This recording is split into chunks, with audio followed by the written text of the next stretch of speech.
pour le coup de cœur de cette semaine, on va rester dans du polar. Dans du polar, mais quelque chose qui devrait bien déménager en fait.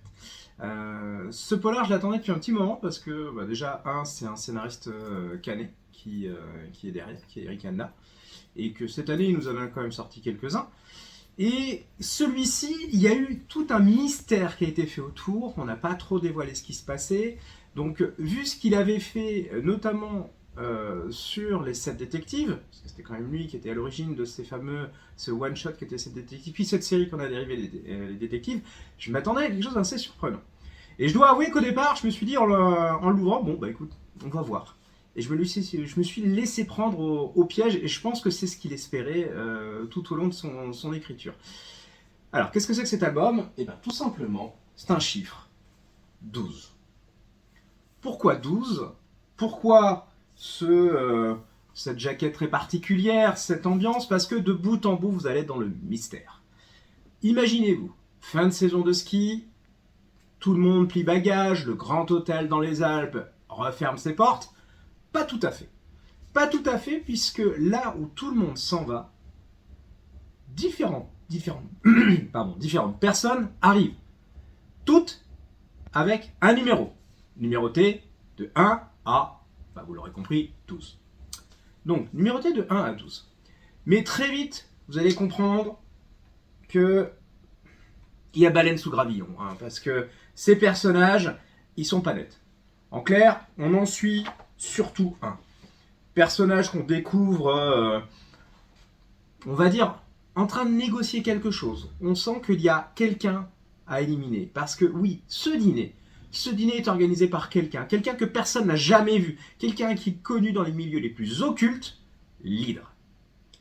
L'Hydre, un personnage, un commanditaire, un tueur, ou en tout cas quelqu'un qui fait tuer. Mais il n'est pas le seul dans ce milieu-là. A priori, ils sont plusieurs, notamment la guilde des assassins. Donc déjà, vous verrez que c'est un peu haut en couleur quand on dit ça.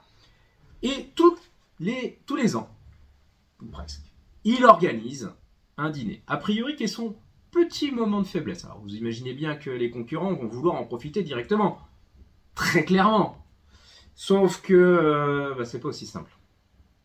C'est pas aussi simple parce que tous ceux qui sont conviés à ce dîner, vous aurez très vite compris que c'est pas un échange d'amabilité. Et clairement, quand vous allez voir les 12 protagonistes, c'est pas des enfants de cœur.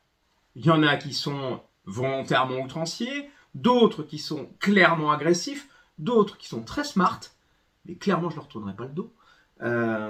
Et au milieu de tout ça, on comprend très très vite qu'on a affaire à un battle royale, pour le dire clairement. Autrement dit, cette soirée, il ne peut en rester qu'un.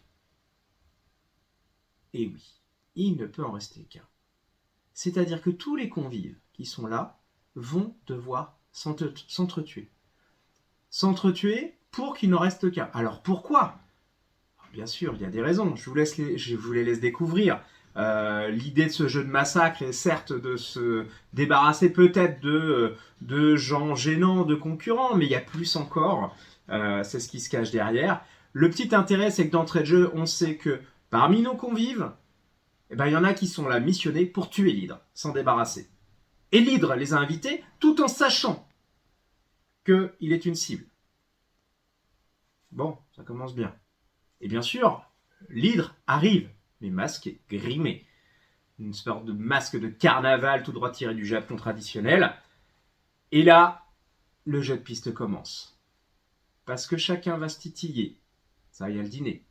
Et puis viendra le temps du jeu de massacre, où chacun va devoir montrer son talent dans ce qu'il excelle, c'est-à-dire tuer. Mais chacun sa méthode. Le fusil automatique, le fusil mitrailleur, le simple pistolet, le fusil de sniper, voire l'épée. Donc autant dire que ça peut être intéressant.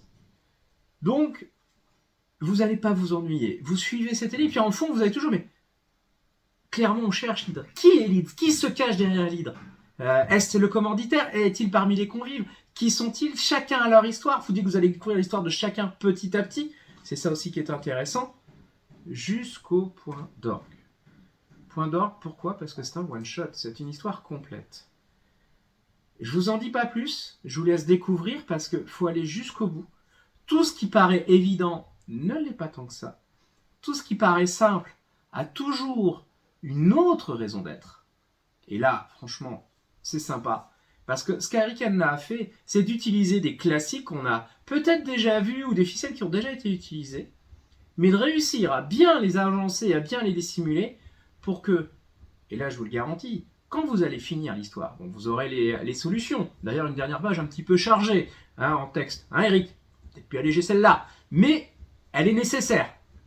Nécessaire parce qu'elle dévoile tout. Mais c'est là que ça devient intéressant, parce qu'une fois que vous avez lu cette page-là, et ben hop, vous reprenez l'album. Vous n'avez qu'une envie de le reprendre l'album, et je l'ai fait moi-même, parce que je vous garantis avec tout ce qu'on a à lire, je le fais rarement, parce que vous allez relire l'histoire. Et vous allez percevoir que tout au long des dialogues, et ben en fait il y a 2 degrés de lecture. Il y a le dialogue classique, que vous allez voir quand ils s'affrontent, etc. Et quand vous avez la solution, et ben vous allez comprendre tous les sous-entendus. Et Dieu sait qu'il y en a. Donc, je vous souhaite de le découvrir parce que franchement, c'est un bon moment passé. On est vraiment devant un bon film à suspense, un film d'action. On sait clairement d'entrée de jeu que y en a un paquet qui vont mourir. Donc, qui va rester bon, mauvais? Est-ce qu'il y a des innocents? Est-ce qu'ils sont tous salauds? Est-ce qu'ils tous jouent double, voire triple jeu? Tout ça est dedans. Les personnages sont clairement des gens de leur milieu, c'est-à-dire qu'il n'y a personne de net. Donc vraiment à découvrir, un bon moment de surprise. Moi ça me fait plaisir aussi de retrouver Hervé Boivin, c'est un petit moment que je ne l'avais pas vu sur un album. Donc là il réussit très bien son pari. Franchement un duo qui fonctionne très bien. Donc à découvrir sans hésiter.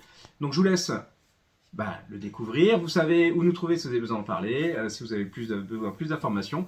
Mais quoi qu'il en soit, bonne lecture et à très vite. Allez, au revoir.